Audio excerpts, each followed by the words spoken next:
আর এই মুহূর্তে সরাসরি চোখ রাখবো জলপাইগুড়ির দিকে। গত বর্ষায় তিস্তার ভয়ঙ্কর রূপের আতঙ্ক আজও তাড়া করে রুমাবালাকে। নৌকোর বুকে পেটে আলকাতরা মাখিয়ে প্রয়োজনে নিরাপদ আশ্রয়ে যাওয়ার প্রস্তুতিতে ব্যস্ত এখন গোটা গ্রাম।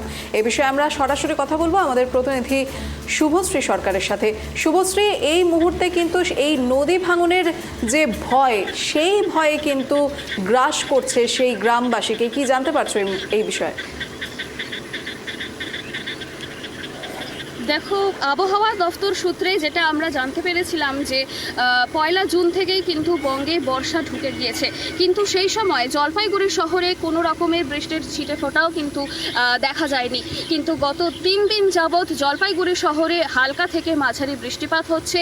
এর পাশাপাশি গত 2 দিন যাবৎ কিন্তু পশ্চিম সিকিমে অবিরাম ভারী বৃষ্টিপাত হচ্ছে। সেই জলের জন্যেই কিন্তু তিস্তার জলস্তর বেড়ে গিয়েছে। কাজেই আশঙ্কায় কিন্তু রয়েছে তিস্তা পাড়ের সংলগ্ন বাসিন্দারা। তার কারণ, গত বছর ঠিক এই বর্ষায় কিন্তু পশ্চিম সিকিমে প্রাকৃতিক বিপর্যয় ঘটেছিল, তার প্রভাব কিন্তু পড়েছিল এই তিস্তা পাড়ের বাসিন্দাদের মধ্যেও। তাদের জনজীবনকে প্রভাবিত করেছিল, বিপর্যস্ত হয়ে গিয়েছিল তাদের জনজীবন। টানা কয়েকদিন জলমগ্ন ছিল গ্রামগুলো।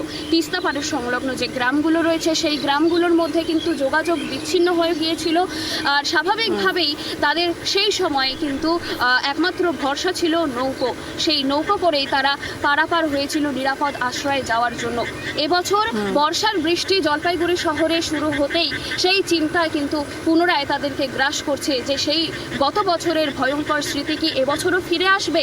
সেই কারণেই আগে ভাগেই কিন্তু তারা প্রস্তুতি নিচ্ছে সেই নৌকাগুলোকে মেরামত করে, যেগুলো ভেঙে গিয়েছে বা ফুটো ফাটা হয়েছে সেইগুলোতে কিন্তু আলকাতরা মাখিয়ে সেই নৌকাগুলোকে ঠিক করা হচ্ছে, যাতে পুনরায় যদি এই বৃষ্টিপাত অবিরাম চলতে থাকে, স্বাভাবিকভাবেই তিস্তার জলস্তর বেড়ে গিয়ে কিন্তু একটা বন্যার আকার ধারণ করবে।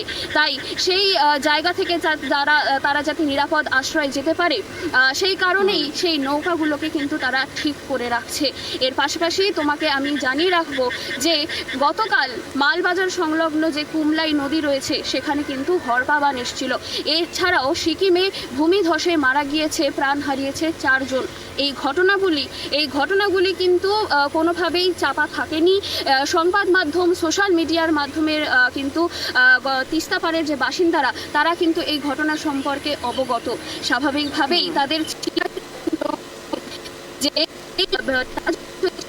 হলে তিস্তার কিন্তু জলস্ফীতি ঘটবে। এছাড়াও যে বাঁধ রয়েছে সেই বাঁধও কিন্তু সম্পূর্ণ নেই, তিস্তার বাঁধ সম্পূর্ণ নেই, অসম্পূর্ণ অবস্থায় রয়েছে। তাদের একটাই আবেদন যে সেই বাঁধ যাতে পুরোপুরিভাবে সম্পূর্ণভাবে মেরামত করে প্রশাসন যত দ্রুত সম্ভব।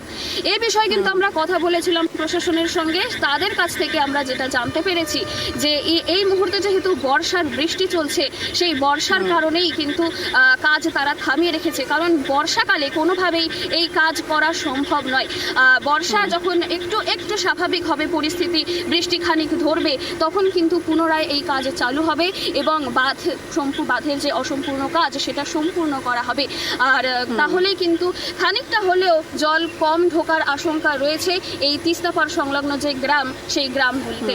দিশা, একেবারে শুভশ্রী। তবে আরেকটা বিষয় দেখো, এই যে বর্ষার যে দোহাই দেয়া হচ্ছে যে বর্ষা পেরিয়ে গেলে তারপরে আবার কাজ শুরু করা হবে, তো সেই ক্ষেত্রে তুমি দেখো বর্ষা তো আর সারা বছর ধরে থাকে না, মুষ্টিমেয় কয়েকটা দিনের জন্য আসে। তো এই ঘটনা বারবার যে এই নদীর করাল গ্রাসের যে এই আতঙ্কের যে ঘটনা বারবার সামনে আসছে, তো সেটা তো বহু বছর ধরে চলছে। এত বছরেও কি প্রশাসন সুযোগ পায়নি যে সেই দিকে নজর দেবে? দেখো, প্রশাসন কিন্তু এই বিষয়ে তৎপর রয়েছে। তারা ক্রমাগত নজরদারি চালাচ্ছে যাতে বন্যার পরিস্থিতি যদি আসে তাহলে সেটা সঠিকভাবে করা যায়, মেনটেন করা যায়।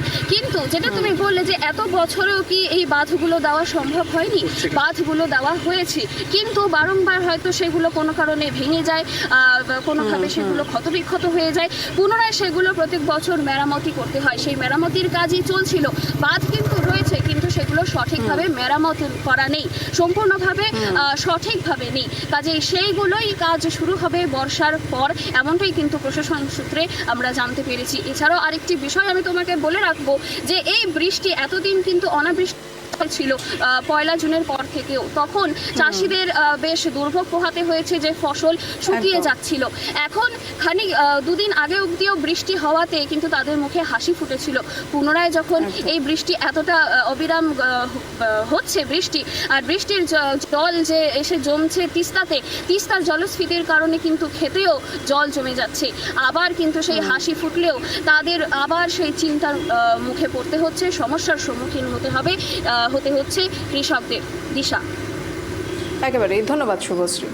আর এই মুহূর্তে আমরা চোখ রাখলাম একেবারে জলপাইগুড়ির দিকে। গত বর্ষায় তিস্তার ভয়ঙ্কর রূপের আতঙ্ক আজও তাড়া করে রুমাবালাকে। নৌকোর বুকে পেটে আলকাতরা মাখিয়ে প্রয়োজনে নিরাপদ আশ্রয়ে যাওয়ার প্রস্তুতিতে ব্যস্ত গোটা গ্রাম। এমনই ছবি দেখা গেল তিস্তা পাড়ের বাসুসুবা গ্রামের।